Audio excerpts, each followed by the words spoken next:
जय सिया राम। जय श्री राम। क्या शुभ नाम हुआ आपका? नरेंद्र चौक। जी जी, ये तो काफ़ी प्राचीन मंदिर है, हनुमान जी यहाँ साक्षात विराजमान है। बिल्कुल सही। जी, हमने सुना है कि जो लोग भी यहाँ चुनाव लड़ते हैं वो सभी पहले आशीर्वाद लेने आते हैं, कुछ ऐसा भी अनुभव है आपका? बिल्कुल ऐसा अनुभव बहुत है। अच्छा। ऐसा जो भी पहले आता है, जो यहाँ सुबह 3 बजे लाइन लग जाती है, जैसे मंदिर खुलता है उस दर्शन करता है, वो पहले उसी का जो पहले आता है वही आशीर्वाद पा जाता है। अच्छा, और उसकी जीत निश्चित हो जाती है। मतलब ऐसा इलेक्शन के समय होता है? इलेक्शन के टाइम तो वो होता है मतलब जो सबसे पहले हनुमान जी का दर्शन कर ले। हाँ बिल्कुल बिल्कुल बिल्कुल। जैसे कांग्रेस का आया, कांग्रेस वाले ने पा लिया, बीजेपी का आया तो बीजेपी वाला पा गया। मतलब ये एक दूसरे की घोड़ होती है दोनों के आपस में। तो कोई ऐसी घटना कि कोई आया हो और वो ऐसा हुआ हो, जीत गया हो? हमारे सामने सारे ही ऐसे हुए हैं। राजीव जैन जी आए, राजीव जैन जी पहले आए, और इधर से अनिल ठक्कर थे उस टाइम। अनिल ठक्कर जी उस टाइम उससे थे, राजीव जैन हैं। उन लोगों की पार्टी ही बता दीजिए, किस पार्टी से आए? वो है हाँ, ये राजीव जैन तो बीजेपी से थे। अच्छा। वो कांग्रेस से थे।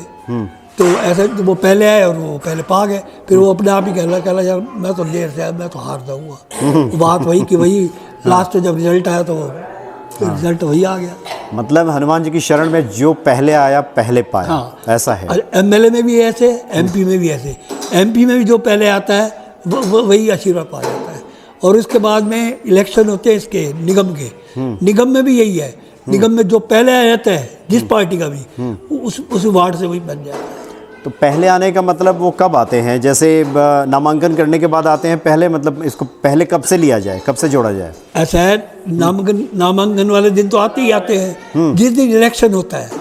अच्छा अच्छा, मतलब जिस दिन वोटिंग होती है। वोटिंग होती है उस दिन तो सुबह 3 बजे लाइन लग जाती है। वो कहते हैं हाँ भाई पहले मेरा नंबर होना चाहिए, पहले मेरा नंबर होना चाहिए। हमने तो बहुत बार देखा है, कईयों को तो 3 बजे आते हुए देखा है। मंदिर हालांकि 4:30-5 बजे खुल जाता है, तो वो लोग पहले आके बैठ जाते हैं, कहते नहीं मेरा नंबर पहले होना चाहिए। अच्छा अच्छा, ऐसी तो बहुत घटनाएं हुई है हमारे सामने। बाकी हर एक ने कहा है जिसने जो मांगा है वही पाया है। संकट कटे मिटे सब पीरा, जो सुमरे हनुमत बलबीरा। तब तो यहाँ के लोगों का भी काफी अनुभव होगा कि जो लोग भी आते होंगे। बहुत अनुभव है। ऐसा जो आदमी 40 दिन यहाँ आता है मनोकामना करके, उसकी अवश्य पूर्ण होती है। बाकी हनुमान जी देखो जी है तो ही करता धरता, हम तो करता धरता है नहीं। तो कई बार आदमी की 40 दिन यात्रा भी पूरी नहीं होने देता है।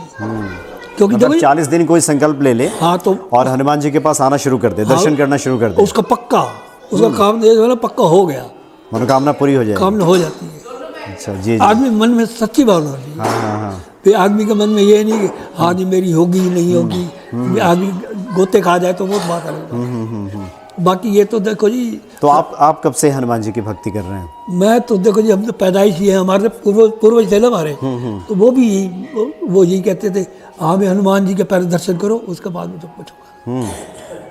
अच्छा। मेरे सामने तो ये छोटा सा मंदिर था, उस वक्त विशाल काया होगी ये। मतलब उस टाइम तो ये तो शुरू से प्रकट हुए हैं। बाकी प्रतिमा बाद में आई है सारी। हाँ, चूँकि हनुमान जी ये स्वयंभू हैं। स्वयंभू है। जी जी। तो आपका कुछ अपना अनुभव हो जहाँ हनुमान जी के बारे में कुछ लगा हो कि ये तो हनुमान जी की कृपा है? नहीं, हम तो देखो जी हमने जो मांगा इससे वही पाया है। अच्छा। हम तो यहीं गए हैं। हमारे से जब सेवा होती है तो हम उनकी सेवा भी कर देते हैं। तो क्या करते थे आप, बिजनेस या नौकरी, किस में? पहले मैं बिजनेस करता था, अब सर्विस करता हूँ। अच्छा, बाद में सर्विस किया आपने? हाँ। अच्छा। देखो जी, विश्वास होता है सबसे बड़ी बात। हमें तो इसमें विश्वास है, जैसे वो करवा रहा है भगवान उसकी इसी में रजा है। तो कभी ऐसा लगा होगा जीवन में कि ये संकट की स्थिति है और हनुमान जी का ध्यान आया? कह रहा उसने अपने आप ही उबारा है हमारे को। तो कोई घटना ऐसा ध्यान में आ रहा? कह रहा हमारे को तो जब भी कोई जैसे हमारे को ये हुआ है कि हमारे को दिक्कत आ रही है, हमने हनुमान जी का सहारा लिया है, हमने हनुमान चालीसा पढ़ा है, तो उससे भगवान ने अपने आप ही उबारा है। जय सिया राम। जय सीता। क्या शुभ नाम हुआ आपका? हेमंत कुमार शर्मा। जी शर्मा जी, हनुमान जी की भक्ति में आप हैं पहले से? बिल्कुल बिल्कुल। सब पाठ करते हैं? हाँ जी। हनुमान चालीसा वगैरह? हाँ जी हाँ जी। हनुमान जी तो संकट मोचन है। बिल्कुल बिल्कुल। आपका कुछ ऐसा अनुभव जहाँ आप बताना चाहें? अनुभव तो ज़िंदगी में बहुत हैं। मतलब ये मनुष्य शरीर पामर, हम तो कदम कदम पर कुछ ना कुछ हमसे गलतियाँ होती हैं, पाप करते हैं। तो उन गलतियों का अब हमें इतना तो ज्ञान हमें है नहीं, तो अब उन सब से बचने के लिए तो कुछ तो चाहिए। तो हनुमान जी, मैं बचपन से ही उन्हीं की सेवा में हूँ। तो कोई भी दिक्कत ऐसी आती है, मतलब बहुत हैं ऐसे, मतलब चाहे एग्ज़ाम के टाइम पे था, स्कूल टाइम पे, या जॉब के टाइम पे, या किसी और टाइम पे, कि हाँ जब ऐसा लगा कि ये कार्य मतलब थोड़ा वो कठिन है, तो होगा या नहीं होगा, दुविधा थी, तो बस प्रभु का सिमरन किया, तो उनकी कृपा से मतलब वो सारी चीज़ें होती गई। एग्ज़ाम का मैं आपको बताता हूँ कि मतलब मैं पढ़ाई में मतलब ठीक था, पर मैथ्स में बहुत कमज़ोर था। तो उसमें मतलब मुझे उम्मीद नहीं होती कि हाँ मैं पास हो पाऊँगा कि नहीं हो पाऊँगा। तो बस प्रभु से ये रहती थी कि हाँ भाई ज़्यादा नहीं तो 33 तो दे देना, ताकि मैं पास हो जाऊँ। पर प्रभु इतने दीन दयालु हैं, वो हमेशा 35 देते थे कि हाँ भाई 2 फालतू ले, तूने 33 मांगे तू 35 ले, तो वो मतलब वो सब्जेक्ट भी क्लियर हो जाता था मेरा।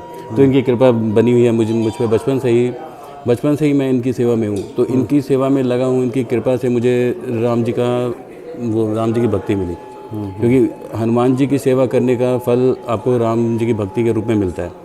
और राम जी की भक्ति का जब आप भक्ति करते हैं, तो उसका जो आपको फल मिलता है वो आपको भगवान महादेव उनकी भक्ति मिलती है। तो ये सिलसिला निरंतर चल रहा है मेरे साथ, तो कृपा उनकी बनी हुई है, और मैं ये अपना ये जीवन मतलब व्यापन कर रहा हूँ। बहुत बहुत धन्यवाद आपका। जय सीता। जय सिया राम।